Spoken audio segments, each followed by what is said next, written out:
இப்ப நீ போய் சூப்பு வச்சு எடுத்துட்டு வா. சூப்பா? அதுவும் வைத்தியம் தான். சூப்பு சாப்பிட்டா புடிப்பெல்லாம் போயிடும். நான் அத்தைக்கு சூப் கொடுத்துட்டு வரேன், வெயிட் பண்ணுங்க.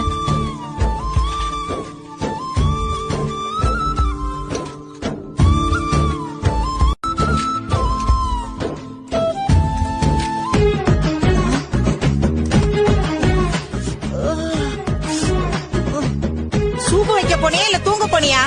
எவ்வளவு நேரம்? சூப் குடிங்க அத்தை. ஸ்பூனை என்கிட்ட கூட நான் குடிச்சுக்கிறேன்.